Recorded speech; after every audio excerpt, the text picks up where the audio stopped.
सबसे पहले हम देखते हैं क्लोनिंग वेक्टर।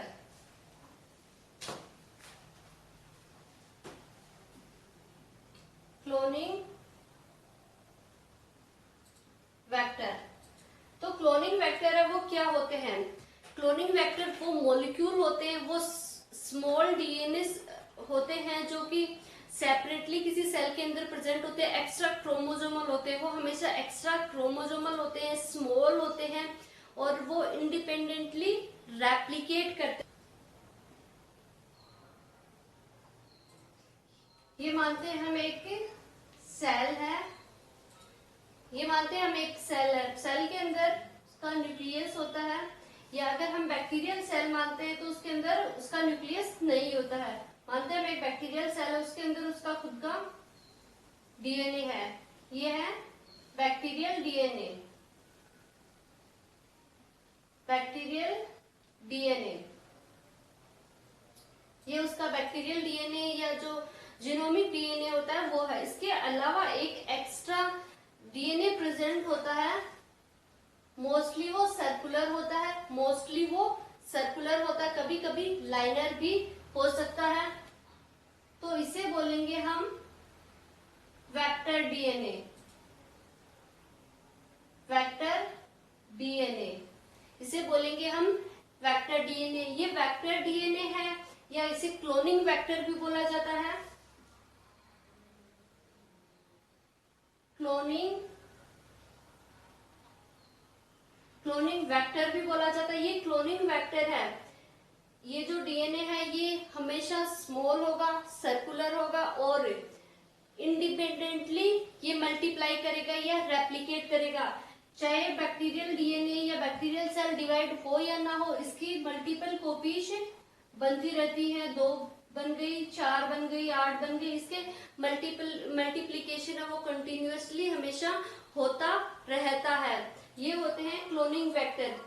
ये बहुत सारे टाइप के होते हैं, डिफरेंट सेल में प्रेजेंट होते हैं, बैक्टीरिया में प्रेजेंट होते हैं, यीस्ट में प्रेजेंट होते हैं, प्लांट्स में प्रेजेंट होते हैं, बहुत सारे में प्रेजेंट होते हैं, बट यूज किया जाता है जो कि जैसे कि इंडस्ट्रियल यूजेज है वो कुछ ही के ही है, क्योंकि सभी वेक्टर्स की प्रॉपर्टीज अलग अलग होती हैं।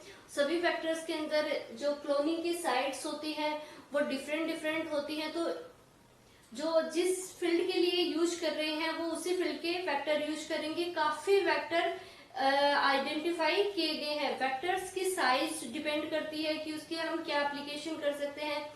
जैसे कि अगर स्मॉल साइज का हमें डीएनए मल्टीप्लाई करवाना है तो हम कॉस्मेट का यूज कर सकते हैं, बैक्टीरियोफेज का यूज कर सकते हैं, बट अगर हमें हमारी जो डीएनए सीक्वेंस है या डिजायर्ड डीएनए है उसे अगर मल्टीप्लाई करवाना है तो अगर उसकी साइज ज्यादा है तो उसके लिए हम bacterial artificial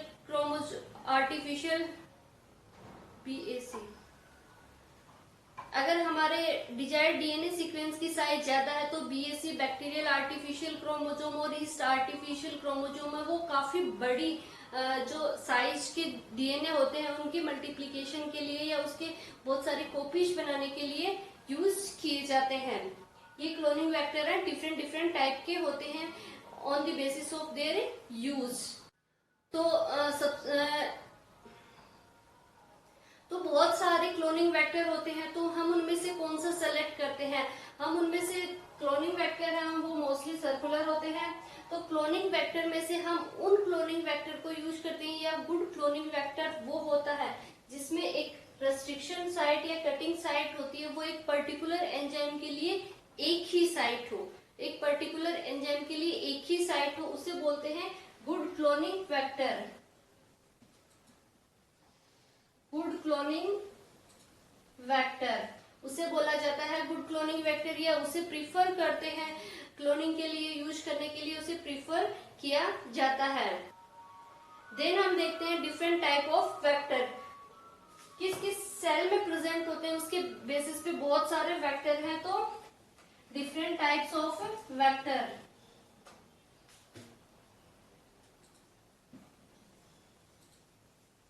different types of vector, बहुत सारे टाइप के वेक्टर हैं। इसमें से सबसे पहले है प्लाज्मा प्लाज्मिड और पॉपुलर है सबसे ज्यादा प्लाज्मिड।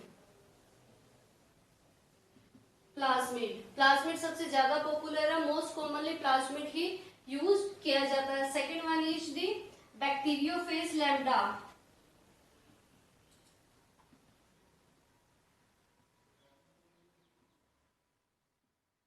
बैक्टीरियोफेज लैम्डा ये काफी साइज में काफी छोटा होता है।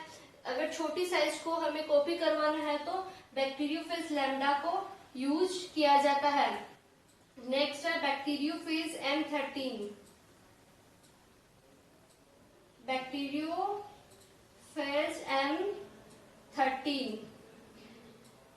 Then next one is the cosmid. ये चारों क्लोनिंग वेक्टर हैं। ये इसके होस्ट होते हैं ई कोलाई बैक्टीरिया होता है। ये चारों जो क्लोनिंग वेक्टर है ये उसके अंदर मिलते हैं। तो यहाँ पे हम लिखते हैं होस्ट और ये है क्लोनिंग वेक्टर और होस्ट।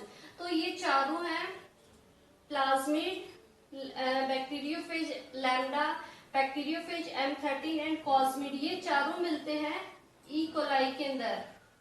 ये एक बैक्टीरिया है जिसके अंदर ये चारों क्लोनिंग वेक्टर है वो मिलते हैं। इनके अलावा कुछ और वेक्टर हैं, दैट इज TI प्लाज्मिड,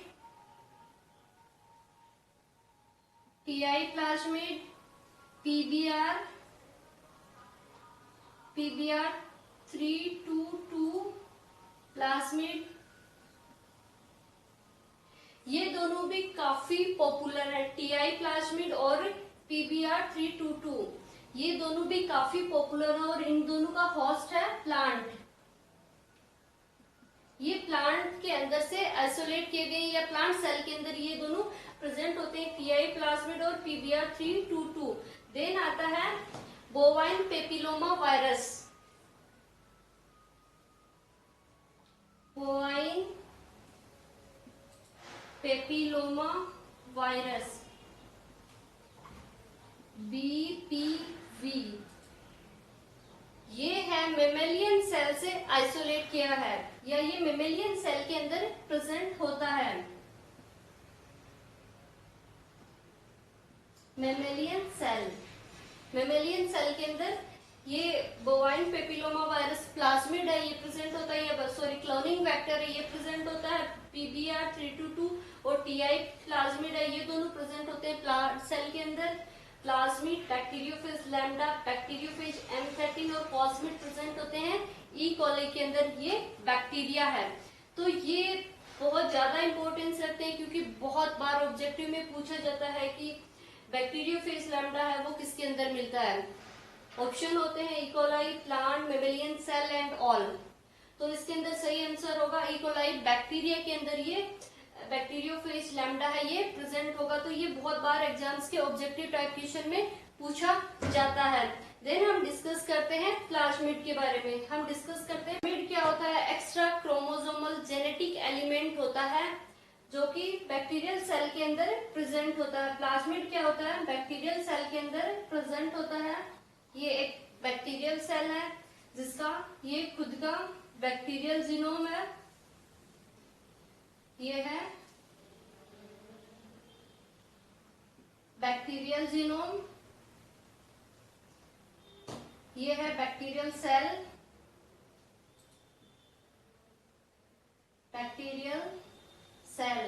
तो प्लाज्मिड क्या होता है, बैक्टीरियल जीनोम के अलावा जो जेनेटिक मटेरियल या DNA प्रेजेंट होता है जो कि मोस्ट प्रोबेबली सर्कुलर होगा, उसे बोलेंगे हम प्लाज्मिड। ये होगा प्लाज्मिड। अब एक इंपॉर्टेंट चीज है, प्लाज्मिड के नंबर कितने प्रेजेंट होंगे पर सेल। प्लाज्मिड के नंबर वेरी करते हैं, 1 to 5, 10, 100, 200, 1000 तक प्रेजेंट हो सकते हैं। इसके नंबर वो डिपेंड करेगा कि सेल किस स्टेज में है, प्लाज्मिड है वो कौन सा है, प्लाज्मिड है उसमें पर्टिकुलर जीन्स प्रेजेंट होते हैं जो आगे हम डिस्कस करेंगे, या प्रॉपर्टीज प्रेजेंट होती है, वो कौन सी प्रॉपर्टी है, किसके लिए ये प्लाज्मिड है वो रिस्पॉन्सिबल है। जैसे कि ई कोलाई के अंदर है वो अगर एंटेरोटॉक्सिक ग्रुप के बैक्टीरिया में प्रेजेंट है, प्लाज्मिड है वो एंटेरोटॉक्सिन भी रिलीज करते हैं, एंटेरोटॉक्सिन के रिस्पॉन्सिबल प्रोडक्शन के लिए भी रिस्पॉन्सिबल होते हैं। और अगर ई कोलाई के एंटेरोटॉक्सिक ग्रुप के अंदर वो प्लाज्मिड है वो प्रेजेंट है तो उसके नंबर होंगे वो ज्यादा होंगे। बट अगर अदर किसी ग्रुप के अंदर प्रेजेंट है तो उसके प्लाज्मिड के नंबर है वो कम होंगे। तो प्लाज्मिड के नंबर सेल्स में डिफरेंट डिफरेंट हो सकते हैं, वेरी कर सकते हैं, और इस चीज पे भी वेरी कर सकते हैं कि बैक्टीरिया किस स्टेज में है, लेग फेज में है, लॉग फेज में, स्टेटनरी फेज में है या डिक्लाइन फेज में, ये किस स्टेज में है इस पे भी डिपेंड कर सकता है प्लाज्मिड के नंबर्स। तो प्लाज्मिड क्या होता है? प्लाज्मिड होता है वो double standard closure circular DNA molecule होता है,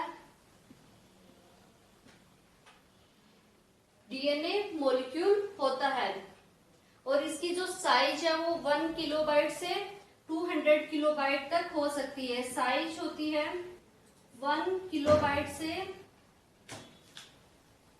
200 किलोबाइट तक हो सकती है। ये एग्जाम में पूछा जा सकता है कि जो प्लाज्मिड है उसकी साइज क्या होती है, 1 किलोबाइट से 200 किलोबाइट तक हो सकती है। देन आता है different type of plasmid.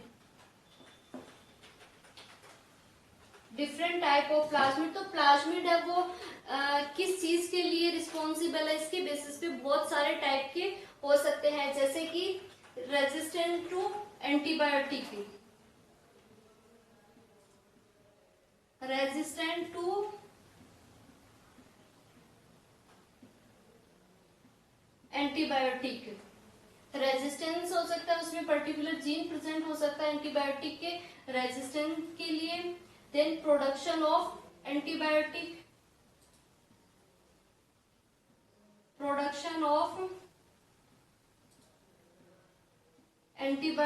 Antibiotic के प्रोडक्शन के लिए भी उसमें जीन हो सकता है। Then next one is the production of enterotoxin,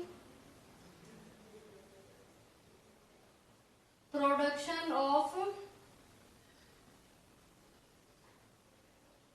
enterotoxin, enterotoxin के प्रोडक्शन के लिए भी प्लाज्मिड के अंदर जीन प्रेजेंट हो सकता है। Then next one is production of restriction and modification enzyme, enzymes के रेस्ट्रिक्शन और मॉडिफिकेशन के लिए भी प्लाज्मिड के अंदर जीन प्रेजेंट हो सकते हैं, उनके लिए भी ये प्लाज्मिड रिस्पॉन्सिबल हो सकता है। तो ये प्लाज्मिड के मोस्ट प्रोबेबली डिफरेंट टाइप के प्लाज्मिड है। इस टाइप के प्लाज्मिड हो सकते हैं resistant to antibiotic, production to antibiotic, production to enterotoxin, production of restriction and modification of enzyme. मैं कॉमन टाइप के ही बता रही हूँ, और भी बहुत सारे टाइप के प्लाज्मिड है वो होते हैं। देन हम देखते हैं प्रॉपर्टीज ऑफ प्लाज्मिड। हम डिस्कस करते हैं प्लाज्मिड की प्रॉपर्टी।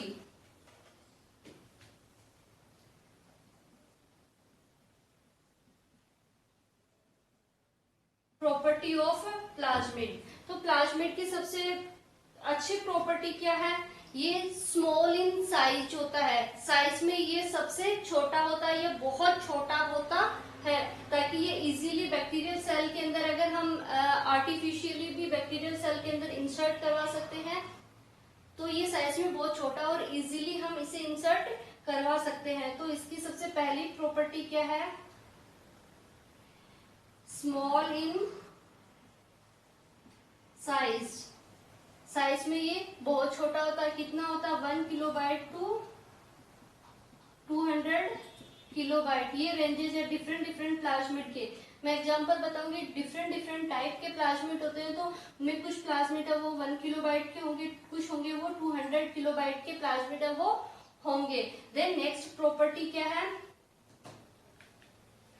ये इंडिपेंडेंटली रेप्लिकेशन करता है, रिलैक्स फैशन में ये रेप्लिकेट करता है। बैक्टीरियल सेल के अंदर इंडिपेंडेंटली और रिलैक्स फैशन में ये रेप्लिकेट करता है, तो ये भी इसकी एक प्रॉपर्टी है। It should B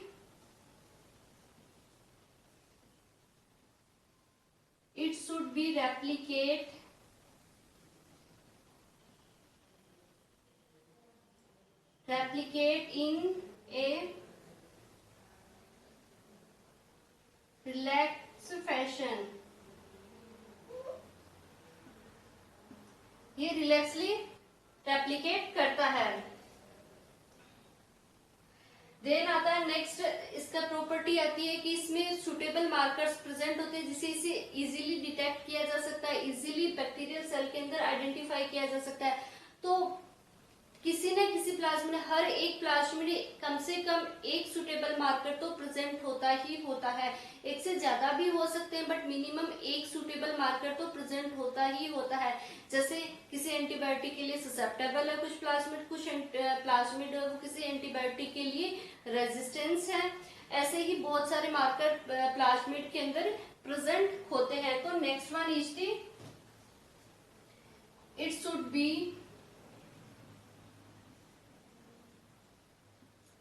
should be carry one or more selectable markers to allow identification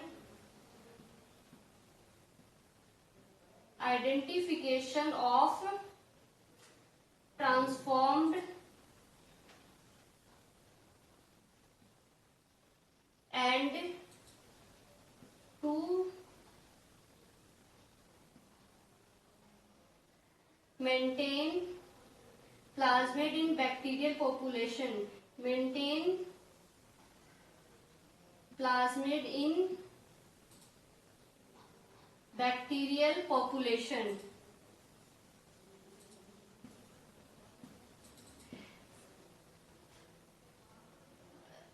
एक या एक से ज्यादा इसमें आइडेंटिफिकेशन के लिए सुटेबल मार्कर प्रेजेंट होते हैं, जिससे हम इसे प्लाज्मिड को इजीली बैक्टीरियल पॉपुलेशन के अंदर डिटेक्ट कर सकते हैं और बैक्टीरिया इसे मेंटेन कर सकते हैं। जो प्लाज्मिड होते हैं मोस्ट प्रोबेबली उनमें रिकॉग्नाइजेशन साइट होती है पर्टिकुलर रेस्ट्रिक्शन एंजाइम के लिए। रेस्ट्रिक्शन एंजाइम जब हम इसमें क्यों जरूरी होता है, रेस्ट्रिक्शन एंजाइम क्या करता है, रेस्ट्रिक्शन एंजाइम डीएनए को पर्टिकुलर सीक्वेंस में कट करता है, पर्टिकुलर सीक्वेंस में उसके कट करता है। तो पर्टिकुलर एंजाइम होता है वो पर्टिकुलर प्लाज्मिड को एक पर्टिकुलर सीक्वेंस में ही कट करता है। और इस पर्टिकुलर सीक्वेंस में हम क्यों कट करवाते हैं, क्योंकि हम इसमें अपना डिजायर्ड डीएनए इंसर्ट करेंगे और उसे मल्टीप्लाई करवाएंगे इन बैक्टीरियल सेल के अंदर। तो इसके अंदर क्या होगा, it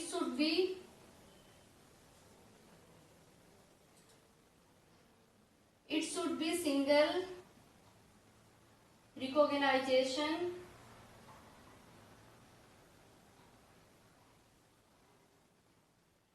site for one or more restriction enzyme. Restriction enzyme के लिए पर्टिकुलर साइट होगी। ये तो हुई प्लाज्मिड की प्रॉपर्टी। देन देखते हैं कि प्लाज्मिड के एग्जांपल्स क्या क्या हैं। तो प्लाज्मिड्स के एग्जांपल हैं PMR, PMR9, PBR322। ये प्लांट्स में भी होता है, ये प्लांट्स का है प्लाज्मिड। PBR325, PKC7। ये प्लाज्मिड के एग्जाम्पल